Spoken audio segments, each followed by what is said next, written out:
Blood supply. ठीक, पूरा जो 15 नंबर का क्वेश्चन आएगा तो कहानी वैसे ही लिखनी है। हेडिंग डालोगे, क्रॉस स्ट्रक्चर की डिस्क्रिप्शन दोगे, पार्ट्स बताओगे, लेंथ बताओगे और उसकी लोकेशन बताओगे पहले पूरे की। फिर उसके बाद तुम एक एक पार्ट के अलग अलग पेरिटोनियल वेसल रिलेशंस बता दिए।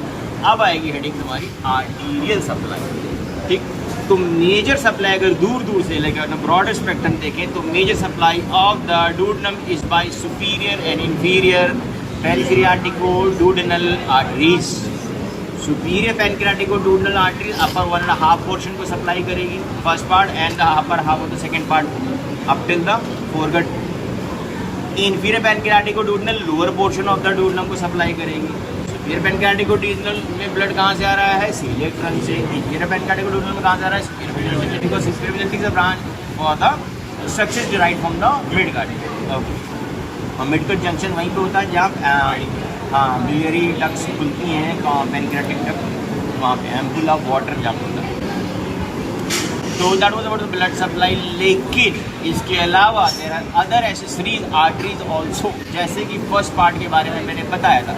फर्स्ट पार्ट के ऊपर एक आर्टरी चल रही थी, सुप्राडूडनल आर्टरी ऑफ विल्की, साथ साथ राइट गैस्ट्रिक आर्टरी उसके ऊपर चलेगी, वो भी ब्रांचेस दे देगी। कुछ ब्रांचेस राइट गैस्ट्रोएपिक्लोइक आर्टरी भी दे देगी। गैस्ट्रोडूडेनल आर्टरी जो फर्स्ट पार्ट के पीछे से जा रही है वो भी दे देगी।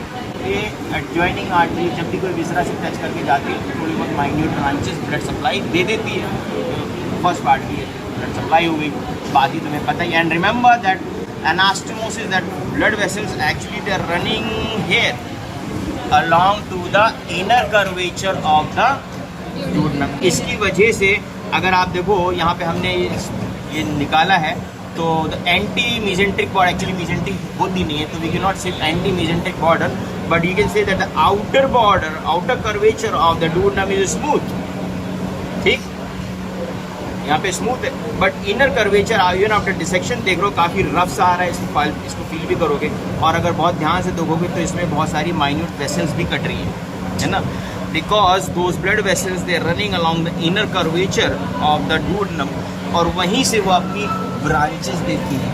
ठीक, एंड ब्रांचेस का पैटर्न वही होगा,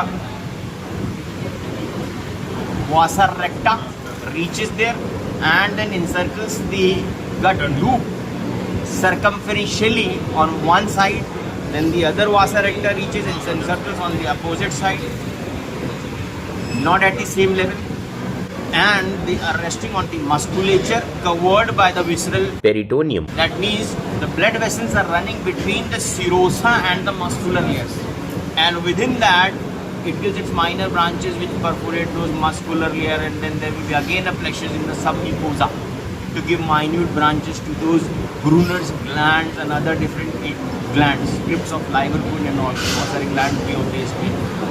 जितना भी है सब कुछ परफ्यूजन सब म्यूकोसा से होता है। ब्लड मेन सप्लाई जो ब्लड आर्टेरियल सप्लाई जाती है वो जाती है सिरोसा एंड मस्कुलर के बीच में। Got it? तो इस तरह से ब्लड सप्लाई पहुंच जाती है।